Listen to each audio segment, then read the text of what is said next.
Graça e paz, igreja, sejam muito bem-vindos a mais uma aula do nosso estudo do Evangelho de João, e hoje a gente vai falar sobre o lava-pés e vamos iniciar o capítulo 13. Eu quero fazer essa leitura contigo que diz assim: Ora, antes da festa da Páscoa, sabendo Jesus que era chegada a sua hora de passar deste mundo para o Pai, tendo amado os seus que estavam no mundo, amou-os até ao fim. Durante a ceia, tendo já o diabo posto no coração de Judas Iscariotes, filho de Simão, que traísse a Jesus, sabendo este que o Pai tudo confiara às suas mãos e que ele viera de Deus e voltava para Deus, levantou-se da ceia, tirou a vestimenta de cima e, tomando uma toalha, cingiu-se com ela. Depois deitou água na bacia e passou a lavar os pés aos discípulos e a enxugar-lhes com a toalha com que estava cingido. Aproximou-se, pois, de Simão Pedro, e este lhe disse: Senhor, tu me lavas os pés a mim? Respondeu-lhe Jesus: O que eu faço não sabes agora, compreendê-lo-ás depois. Disse-lhe Pedro: Nunca me lavarás os pés. Respondeu-lhe Jesus: Se eu não te lavar, não tens parte comigo. Então Pedro lhe pediu: Senhor, não somente os pés, mas também as mãos e a cabeça. Declarou-lhe Jesus: Quem já se banhou não necessita de lavar senão os pés. Quanto ao mais, está todo limpo. Ora, vós estáis limpos, mas não todos, pois ele sabia quem era o traidor. Foi por isso que disse: nem todos estáis limpos. Até aqui eu quero orar contigo. Senhor Deus, muito obrigado, Pai, por esse canal, esse recurso, onde a sua palavra ela pode ser propagada e que hoje, Deus, nós possamos aprender um pouco mais a respeito da sua santidade, do seu caráter, que hoje nós possamos aprender um pouco mais, Deus, do seu serviço, da imagem do servo de Deus que se entrega, que se doa, que ama, e que nós possamos, meu Deus, viver essa verdade em nós, em nome de Jesus Cristo. Amém.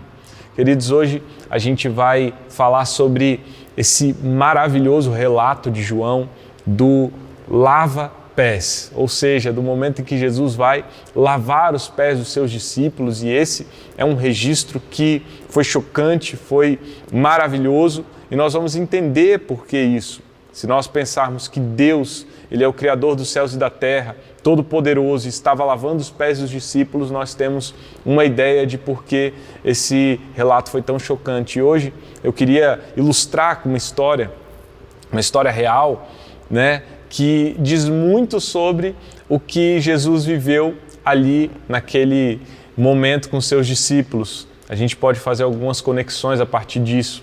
E a história é a seguinte: um servidor público de um grande órgão, ele estava trabalhando e um período onde o órgão recebeu alguns equipamentos e que foram colocados em um galpão e que tinha uma certa demanda e urgência para deslocarem aqueles equipamentos. Esse servidor, que ocupava um alto cargo de chefia, ele decidiu ajudar por conta da demanda e da urgência nesse trabalho, indo até o galpão. Então ele se despiu do seu terno, né, da sua roupa de chefe, colocou uma camiseta, uma calça jeans e foi até esse galpão ajudar a manejar ali aqueles equipamentos que estavam guardados no galpão. E nesse período o órgão contratou alguns temporários ali para auxiliar nesse trabalho de carregar esses equipamentos, carregar essas caixas, e o chefe estava ali, né, com uma roupa não de chefe, e nem todos talvez sabiam que ele era chefe. Então ele estava carregando caixa, virou para um desses temporários e falou assim: você pode me ajudar aqui a pegar essa caixa? E esse temporário respondeu com a seguinte palavra: eu não recebo ordem de qualquer um. E o clima ficou tenso naquele momento, até que alguém cutucou aquele homem que falou com tanta audácia, dizendo assim: você sabe quem é ele? Ele é o chefe disso tudo aqui. E aquele homem ficou tão constrangido, o chefe resolveu ficar calado, e no dia seguinte ele estava todo prestativo, servindo água, todo solícito, exatamente porque ele descobriu que aquela pessoa era um chefe e não simplesmente alguém que estava ali trabalhando como ele. E como essa mentalidade ela ainda está presente nos nossos dias, né, de um olhar para o outro a partir do que você possui ou do seu cargo e não um olhar de amor. E Jesus ensina a nós, a partir do lava-pés, a nós nutrirmos um olhar de amor e um olhar de cuidado em relação àqueles que estão ao nosso redor. E nós estamos nesse capítulo 13, onde agora Jesus Cristo ele vai tratar do seu ministério mais íntimo. Ele vai, em caminho até a cruz do Calvário. Então, pelo menos até o capítulo 17, nós temos o que F.F. Bruce, um grande teólogo, chama de o ministério do cenáculo.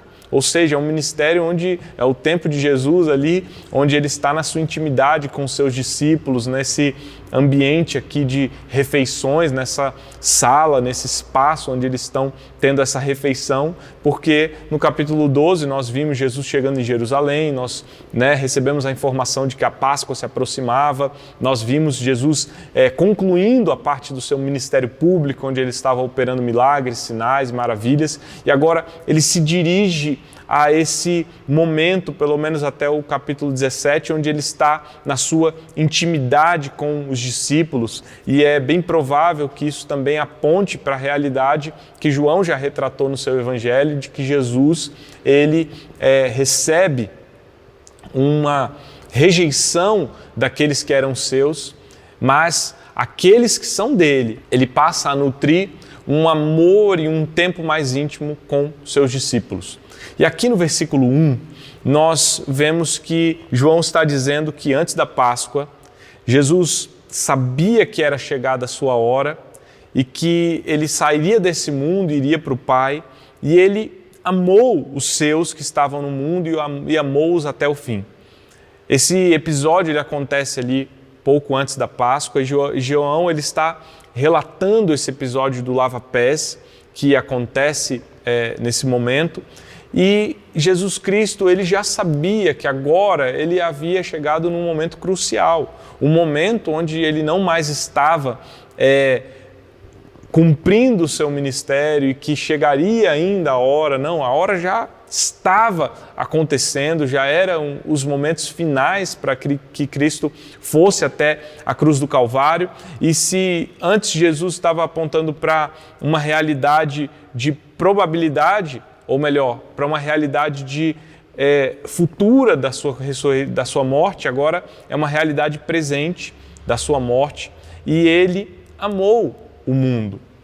Em João 3,16 nós vimos que Deus amou o mundo de tal maneira, e esse amor é um amor que atrai a humanidade, é um amor que busca apresentar para o mundo a sua entrega, o seu sacrifício, mas nós sabemos que quem crê é que verdadeiramente é salvo, e quem crê é quem verdadeiramente recebe de Deus a vida.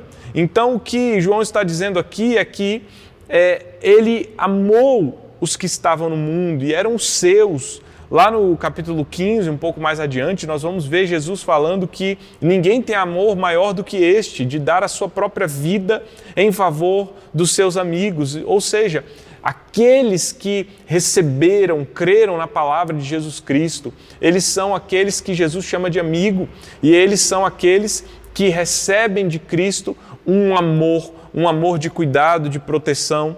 E nós entendemos que Jesus amou os seus até o fim. E esse até o fim, ele é menos uma ideia temporal e mais adverbial, ou seja, ele não amou até um momento X ou um momento Y, ele amou de uma forma intensa, ele amou ao máximo, e isso é a característica do nosso Deus, é a característica do Filho de Deus, Jesus Cristo, nosso Salvador. E aqui agora, a refeição já está preparada. Eles estão reunidos nesse espaço, nesse cenáculo, nesse lugar de refeição, eles estão em Jerusalém, a ceia já está preparada, e aqui João nos diz que o diabo já tinha posto no coração de Judas que ele iria trair a Jesus Cristo. E essa é uma informação importante porque o palco já estava montado, a refeição já estava pronta, Jesus agora já iria partir para a lavagem de pés dos discípulos.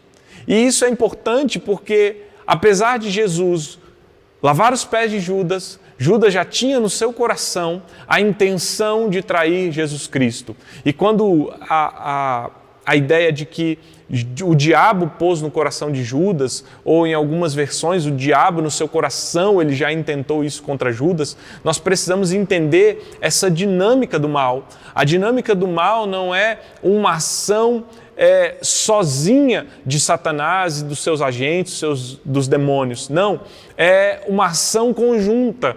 Quando há um desejo humano maligno, perverso, e Satanás ele encontra lugar para atuar, esse plano ele passa a se concretizar, e foi isso que aconteceu na vida de Judas. Judas já tinha a intenção, o desejo de trair Jesus Cristo, e Satanás encontrou lugar, ocasião, para que esse plano que estava na mente de Judas fosse colocado agora em prática. Então, Judas já estava ali com o seu pensamento pronto para trair Jesus Cristo, mas ele estava no lugar da lavagem dos pés. Isso é tão maravilhoso, porque apesar de Judas ser um traidor, e Jesus Cristo, obviamente como Deus, sabendo já dos planos de Judas, ele também lava os pés de Judas. E no versículo 3 dizendo: sabendo este que o Pai tudo confiara às suas mãos e que ele viera de Deus e voltava para Deus, levantou-se da ceia, tirou a vestimenta de cima e, tomando uma toalha, cingiu-se com ela. No versículo 3, nós temos a informação de que Jesus Cristo, ele sabia que o Pai tinha entregue tudo a ele. Isso significa poder, força, isso significa autoridade. E nós entendemos que Jesus Cristo, apesar de ter essa força, esse poder, ele não destruiu a vida de Judas. O seu traidor estava na sua frente e Jesus Cristo não derrama da sua ira, não derrama do seu poder para destruir Judas. Não, antes, Jesus Cristo lava os pés do seu traidor. Queridos, olha como é o caráter do nosso Deus. Um Deus que nos dá chances, oportunidades, um Deus que demonstra o seu amor e a sua misericórdia, um Deus que ama. Esse é o nosso Deus. Por isso nós devemos amar a Deus com todo o nosso coração, alma, mente e força. Nós devemos buscá-lo, porque nós certamente iremos encontrar. E Judas ali estava num ambiente onde agora Jesus Cristo, ele se levanta da ceia, daquele local onde seria servida a refeição, ele tira a sua vestimenta e ele coloca uma toalha em volta do seu corpo. Queridos, aqui tem muitas coisas maravilhosas. Uma mesa nos tempos de Cristo não é como as nossas de hoje, altas, né, com cadeiras, não. Eram mesas baixas onde as pessoas se sentavam ao chão. Então Jesus Cristo ele sai dali, se levanta, ele tira a sua vestimenta de cima, ele tira a sua capa, e a capa ela representava, de certa forma, uma autoridade, um respeito, e ele coloca uma toalha em volta do seu corpo, e ele passa agora a pegar uma água na bacia e lavar os pés dos discípulos e enxugar com a toalha. Queridos, para nós entendermos o que significa o lava-pés, nós temos que fazer uma viagem até o século I. No século I, as pessoas elas andavam muitas distâncias e elas se dirigiam até os lugares com calçados abertos e precisavam lavar os seus pés. E lavar os pés era uma prática comum, mas era reconhecido como o trabalho mais inferior ou até mesmo como um trabalho insignificante, humilhante. Tanto é que quem lavava os pés das pessoas nas casas eram os trabalhadores da menor categoria possível. Muitas vezes crianças. Quando um judeu ele tinha um servo judeu, ou seja, um trabalhador seu era judeu, ele não dava ao judeu a tarefa de lavar os pés. Quem lavava o pé era um gentio, ou seja, alguém que não era da fé judaica. E isso é tão forte, tão profundo, porque aponta para o serviço de menor expressão e de menor valor. E quando Jesus tira a sua capa, ele fica com um aspecto agora de um servo comum. de uma pessoa que estava a serviço, e ele envolve o seu corpo com a toalha, e ele passa a fazer o trabalho que era o mais insignificante de todos. Ou melhor, o mais humilhante de todos, porque era um trabalho importante. E quando Jesus passa a lavar os pés dos seus discípulos, ele passa a, de certa forma, quebrar uma ordem, porque facilmente qualquer dos 12 apóstolos, eles iriam ali lavar os pés de Cristo, do seu mestre, com prontidão e com alegria. Mas eles lavarem os pés uns dos outros, provavelmente ou muito certamente não aconteceria, porque seria uma declaração de que havia uma hierarquia, de que um era maior do que o outro.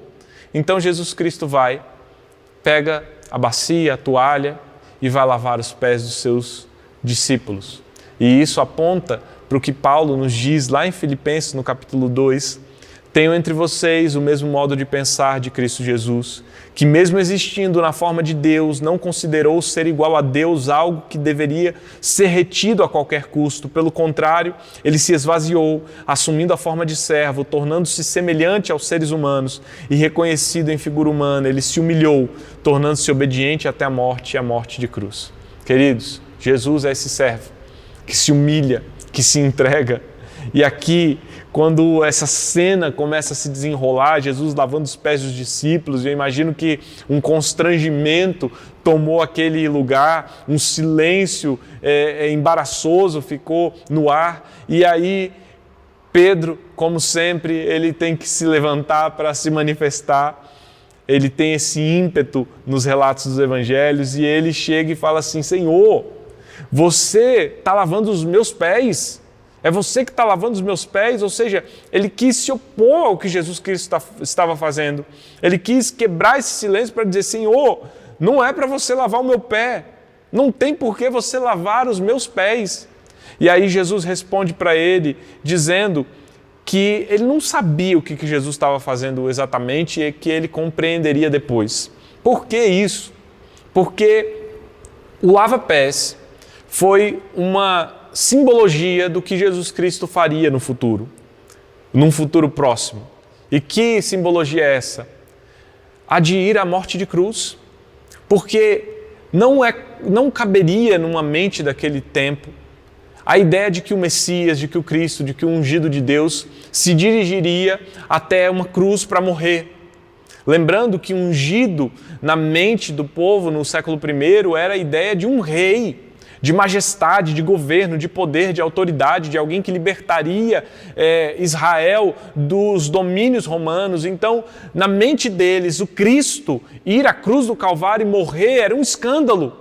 E o que Jesus Cristo estava dizendo, ou melhor, o que ele estava apontando no lava-pés era: eu sou o Cristo. Eu sou o ungido de Deus, eu sou o Messias, eu sou o Rei dos Reis, o Senhor dos Senhores, mas eu estou aqui lavando os seus pés, fazendo a atividade mais humilhante talvez, para dizer para você que o Messias, ele serve, ele se doa, ele se entrega. É por isso que Jesus estava dizendo: Pedro, você não vai compreender isso agora, você vai compreender um pouco lá na frente, quando você me ver na cruz do Calvário, quando eu ressuscitar, quando o Espírito Santo descer sobre a terra, e isso tudo vai fazer com que você se lembre que um dia eu lavei os seus pés, apontando para a minha humilhação, apontando para o meu serviço, apontando para a minha obra vicária. E é isso que Jesus Cristo está dizendo para Pedro. Mas Pedro, ele ainda não está com os seus olhos de fé abertos, ele está ainda pensando na questão social. E é por isso que ele diz assim: não, o Senhor não vai lavar os meus pés. Nunca o Senhor vai lavar os meus pés. Ele está enxergando ainda na ótica de um serviço humilhante que um servo inferior faria. Então ele precisa expressar, como é característico de Pedro, com esse ímpeto todo dele, dizer assim: o Senhor nunca me lavará os pés. E aí Jesus responde para Pedro dizendo: Pedro, se eu não lavar, você não tem parte comigo. E aí Pedro fala assim: então beleza, Senhor, lava tudo, eu quero ter parte contigo, não lava só o pé não, lava a cabeça, as mãos. E qual é a ideia disso que Jesus Cristo está dizendo?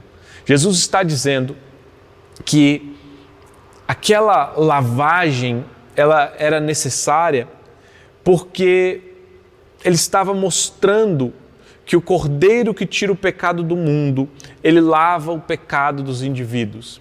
E se Pedro não aceitasse aquele gesto, aquela obra de Jesus Cristo, ele estaria rejeitando o ministério de Jesus que se entrega como um cordeiro sem mácula. E é por isso que Jesus fala, você tem que aceitar, porque se você não aceitar, você não tem parte comigo. O que parte significa? Parte significa herança, parte significa uma porção, parte significa a participação do indivíduo no reino de Cristo. E é por isso que Jesus, ele fala essa expressão de que era necessário Pedro passar por aquele momento para ele entender a obra de Cristo na cruz do Calvário. O lavar do Cristo, do Cordeiro que tira o pecado do mundo. E aí Pedro, exagerado como sempre, ele fala assim, Senhor, então lava tudo. Eu quero não só os pés, mas a cabeça, as mãos. E aí Jesus, no versículo 10, dá uma resposta para ele, dizendo assim, quem já se banhou não necessita de lavar senão os pés. Quanto ao mais, está todo limpo. Ora, vós estáis limpos, mas não todos. O versículo 10, ele fala sobre o que nós entendemos como a regeneração, ou o novo nascimento, ou a salvação mais propriamente. Por quê? Porque Jesus está dizendo, você já foi limpo. E que lavar é esse? É o lavar regenerador. Eles já haviam se apropriado pela fé de Jesus Cristo e essa fé levou eles à salvação, à vida eterna. Então, ele não necessitaria de uma lavagem adicional para ser salvo. A lavagem que Jesus Cristo estava fazendo era uma lavagem de santificação. E eu vou exemplificar. Um judeu, ele caminhava com calçados abertos. E imagina um judeu que tinha acabado de tomar um banho, mas ele sai de um lugar e vai até o outro, e ele está caminhando ali com aqueles calçados e a poeira vai entrando no pé. Será que ele precisaria tomar um outro banho para estar limpo? Não, ele precisaria só de uma lavagem nos pés, para tirar aquela poeira. Então Jesus está falando mais ou menos isso, dizendo, vocês já receberam um lavar, vocês já receberam uma transformação pela fé. Agora o que eu estou praticando é uma purificação, ou melhor, uma lavagem para que vocês tenham uma caminhada santa. E é isso que Jesus nos mostra, e é isso que nós devemos viver. Isso se chama o processo de santificação. Nós temos que todos os dias nos santificarmos. E esse processo é um processo diário. Queridos, e no versículo 11, Jesus afirma que nem todos estavam limpos, no 10, e que ele sabia quem era o traidor, e foi por isso que ele disse que nem todos estavam limpos. E isso a gente arremata o entendimento dessa ideia, porque apesar de Judas ter sido um dos apóstolos que recebeu a lavagem dos seus pés ali naquele ato de Jesus Cristo, ele não tinha salvação, porque ele não estava todo limpo, porque ele não havia se apropriado por fé de Jesus Cristo. Ele não havia crido verdadeiramente em Jesus e é por causa disso que ele não tinha a limpeza regeneradora. E é por isso que ele não tinha a salvação. E é por isso que ele não precisava de uma lavagem dos pés, ele precisava se converter verdadeiramente, ele precisava da salvação, ele precisava de um banho purificador que os outros demais apóstolos já tinham experimentado. E isso, queridos, mostra para nós que muitas vezes nós estamos numa ideia externa de salvação. Não é o batismo que salva, não são os seus dias de ceia que te salvam. Não, o que te salva é a fé em Jesus Cristo. E a pregação do Evangelho desperta uma fé no seu coração e essa fé te leva a crer em Jesus Cristo e te transforma, que te faz nascer de novo. E isso é verdadeiramente a salvação e esse é o banho que Jesus Cristo está dizendo. E eu quero hoje concluir essa mensagem fazendo você imaginar quem é o seu Deus. Você consegue imaginar o Rei do Universo, o Senhor dos Senhores, o Rei dos Reis, com uma roupa humilde de servo, com uma toalha em volta no seu corpo, lavando seus pés? Meu querido, é isso que Jesus Cristo fez na cruz do Calvário. E é por isso que nós celebramos a morte de Jesus Cristo e a sua ressurreição, porque isso faz nos lembrar que nós temos vida, porque o nosso Deus é um servo humilde, que se entregou, que se sacrificou, que se doou. E nós precisamos hoje lavar os nossos pés e lavar os pés daqueles que estão ao nosso redor. E essa lavagem, meus queridos, é uma santificação, é uma vida de transformação, é uma vida de lembrança do que Cristo fez, do que Ele faz, do que Ele fará sobre as nossas vidas. Eu quero que você imagine o quanto Deus ama a sua vida e o quanto Ele está disposto a entregar e amar até o fim, ou seja, até o seu limite, até o máximo. Obviamente Deus não tem limite, é uma expressão, mas fala sobre esse amor de Deus. E eu quero encerrar com um texto que está em Lucas, no capítulo 12, versículo 37. Eu amo esse texto e corriqueiramente eu cito esse texto que diz assim: bem-aventurados aqueles servos a quem o Senhor, quando vier, encontrar vigilantes. Em verdade, lhes digo que Ele há de cingir-se, dar-lhes lugar à mesa e, aproximando-se, os servirá.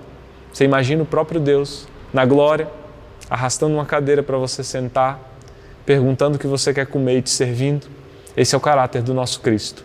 E que esse caráter seja verdadeiramente aquilo que nós buscamos e praticamos na nossa vida. Eu quero orar com você. Senhor Deus, muito obrigado por cada vida, meu Deus, que tiver acesso a essa mensagem. Eu oro pedindo, meu Deus, que haja uma mudança no caráter, haja uma entrega, uma busca de reconhecer em Ti, Deus, um modelo para que nós possamos viver em humildade, viver em amor, para que nós possamos, meu Deus, desfrutar do melhor do Senhor sobre as nossas vidas. Deus, nos lava, nos limpa, nos purifica, enche as nossas vidas com Teu Espírito Santo, para que nós possamos, meu Deus, nos despir de tudo aquilo, meu Pai, que nos apega às estruturas desse mundo e aceitar sobre nós a verdade do Senhor, e que o Senhor nos ama, e que o Senhor, meu Deus, se entregue e nós possamos ser esse exemplo para o mundo, em nome de Jesus Cristo. Amém. Que Deus abençoe a sua vida.